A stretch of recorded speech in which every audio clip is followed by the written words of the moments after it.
Simply Fujica, a place for budding and aspiring entrepreneurs. My name is Fujica and I serve this community as a business mentor, and ultimately I help people achieve receiving their non-medical home care licenses. I want to start this video off by thanking you. I see that the channel is just really going through one of its growth spurts. So thank you so much for continuing to support me, for continuing to grow the channel, and continuing to support me as I try to create good content for you all. So thank you so much for hanging out and tuning in every week.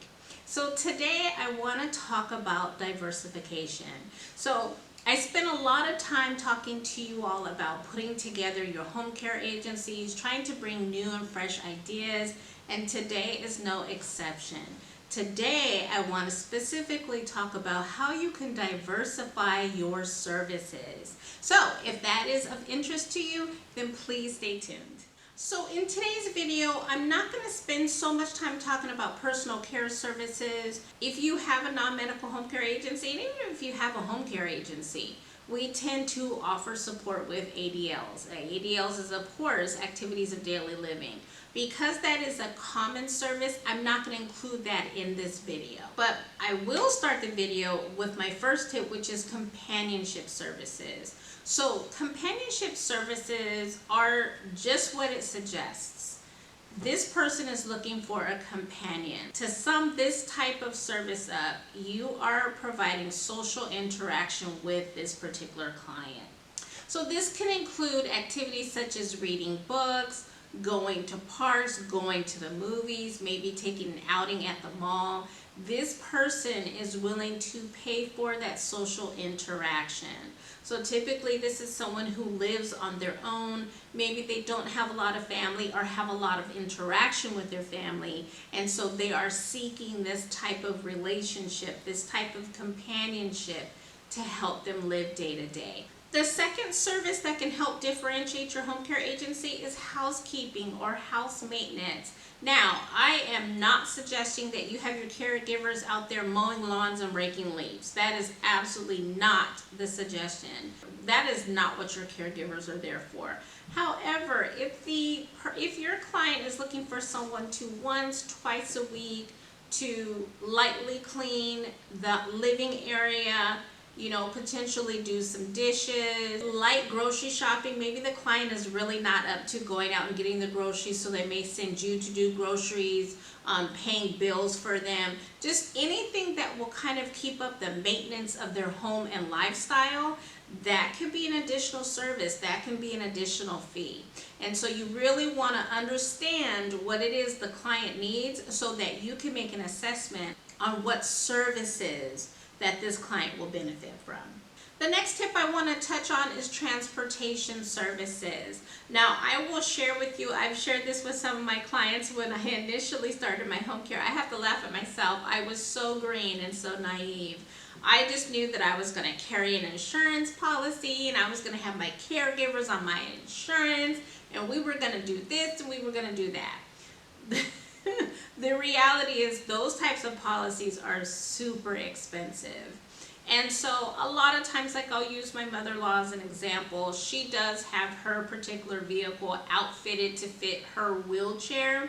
And so it just benefits whoever is taking care of her can drive her to her appointment. So you will have clients who will have that same type of activity.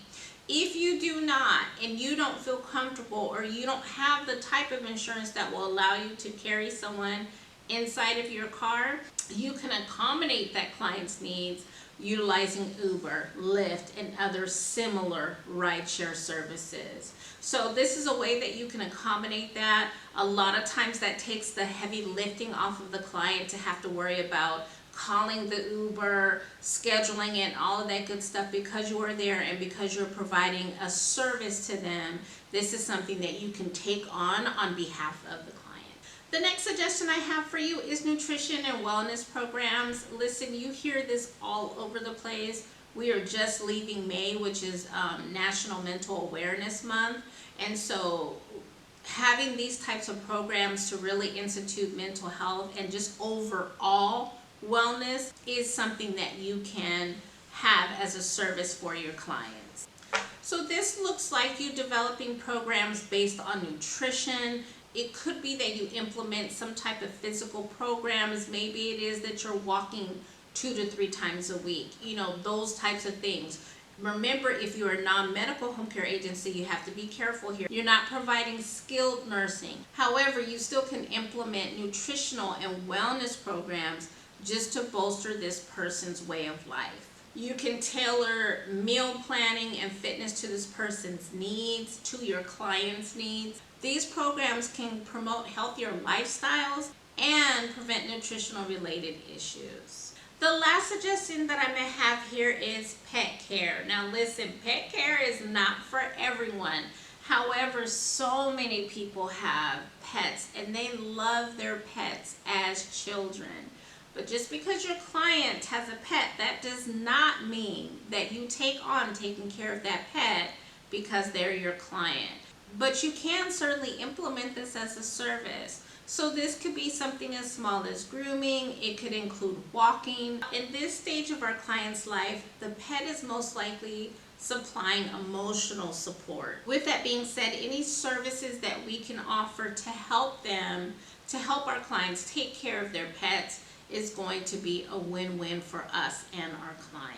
That was the last suggestion that I had, but listen, anytime that you can enhance your current services or initiate a new service, this will only attract different clients. It will help you potentially retain your current clients so that your agency can stand out.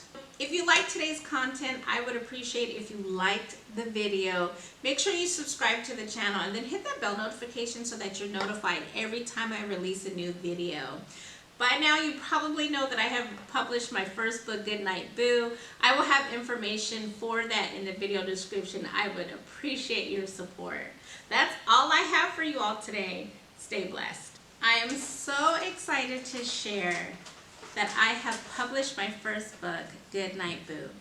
Goodnight Boo is not only a dream come true, but it's essentially a love letter to my first child. It's really talking about the joys of wanting to have a child and finally having that child. So I really do think this is something that all mothers can relate to.